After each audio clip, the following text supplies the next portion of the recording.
Our next topic in amino acid peptides and protein chapter is end group analysis. And what is this end group analysis? देखो क्या होता है कि जब हम कोई भी पॉलीपेप्टाइड, हमारे पास कोई चेन है और अगर हमें उसमें उसका सीक्वेंस पता करना है कि अमीनो एसिड्स किस सीक्वेंस में वहां जुड़े हुए हैं, तो it is not a easy process. तो वहां पर हमें एक टेक्निक यूज करनी पड़ती है, that is end group analysis. So each peptide chain has there are two terminal amino acid residues. One has the free amino group जो हम पहले पढ़ चुके हैं, that is known as N terminal residue, और दूसरा जिसमें फ्री कार्बोक्सिलिक ग्रुप होता है उसको हम क्या कहते हैं, सी टर्मिनल रेसिड्यूज।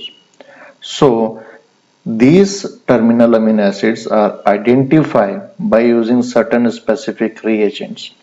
तो उसको हम क्या कहते हैं, that is end group analysis.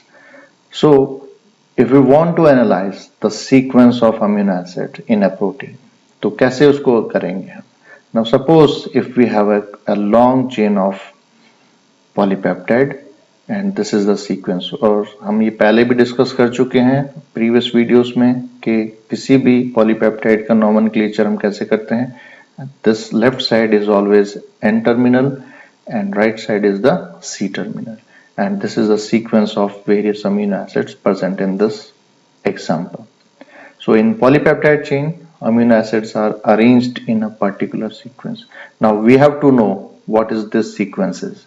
So इस sequence को identify करना, इसको determine करना, that is not so easy, because if we hydrolyze this, अगर कोई भी प्रोटीन या पॉलीपेप्टाइड चेन को हाइड्रोलाइज करते हैं so that will break up into its respective amino acids, and then we can't get the sequence of amino acid because all the sequence of amino acid will be disturbed. So how can we determine the sequence of amino acid? That is the main thing. So we require this terminal residue analysis, and so sequence of amino acid can be determined by this terminal residue analysis. And what is this terminal residue analysis?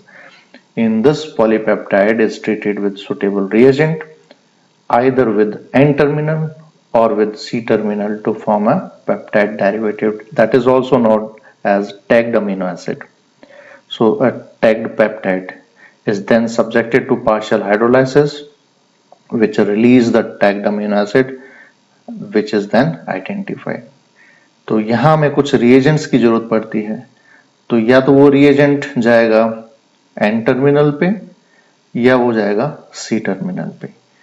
तो first is that terminal residue analysis को हम दो part में divide करते हैं, and that is N terminal analysis and another one is the C terminal analysis. और इसको हम किस रिएजेंट से या किस रिएक्शन से इनको हम कर सकते हैं, there can be these. So N terminal analysis can be done by the Sanger's method or Edmonds method, whereas C terminal analysis can be done by hydrogenolysis or enzymatic method.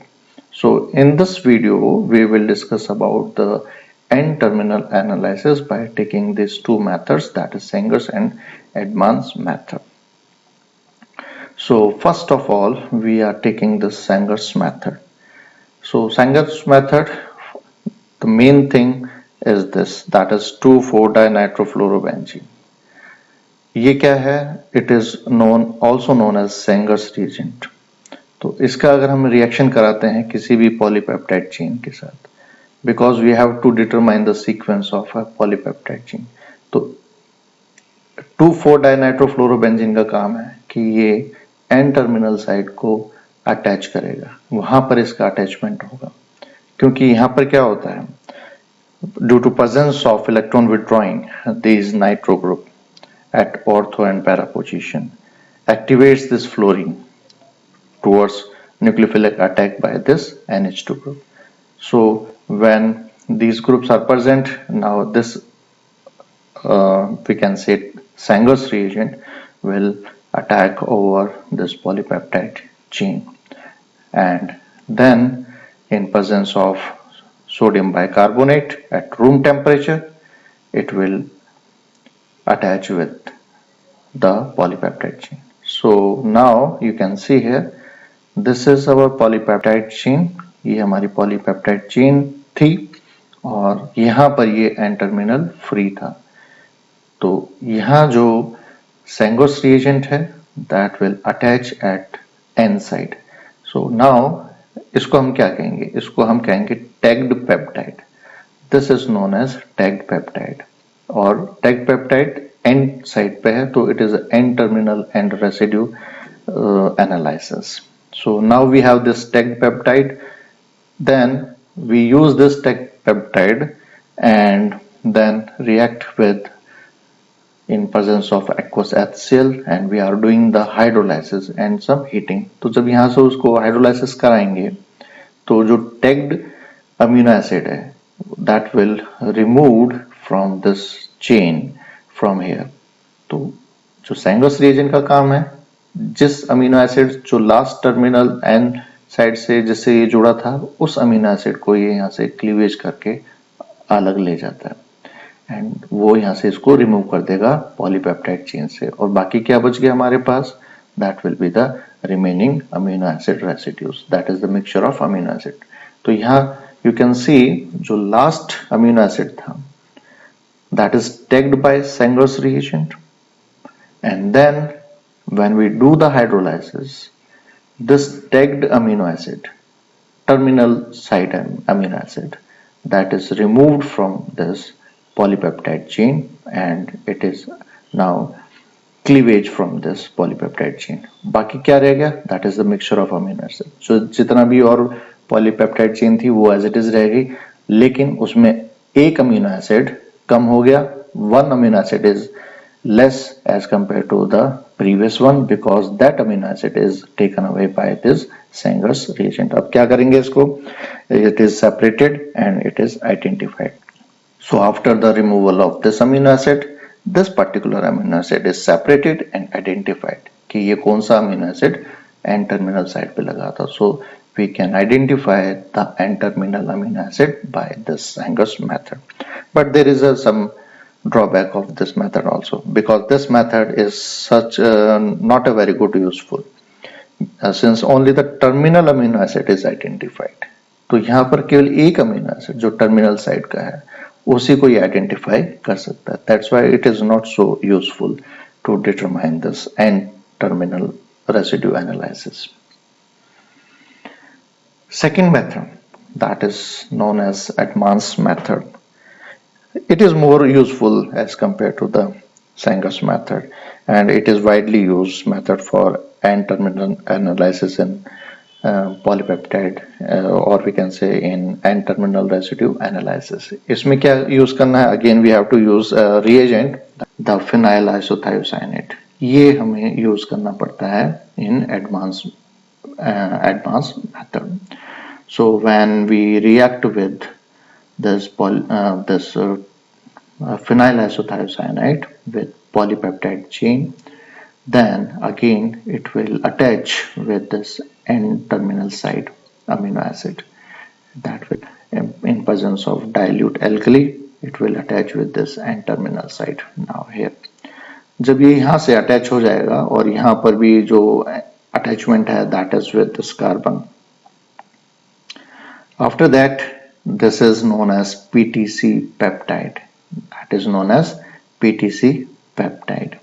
Now when this PTC peptide is there, when we do the selective hydrolysis of this PTC peptide, then it will form a structure like this and this cleavage is taken place from this side because जिस amino acid से last जो terminal N side का amino acid है उसको ये cleavage करके ले जाता है और after that it will obviously one amino acid is taken away by forming this type of a structure and this is also known as PTH, that is phenyl thiohydrantoin is there and rest of that is remaining the polypeptide chain जिसमें एक amino acid कम हो चुका है, that is the peptide having one amino acid residue less than the parent peptide.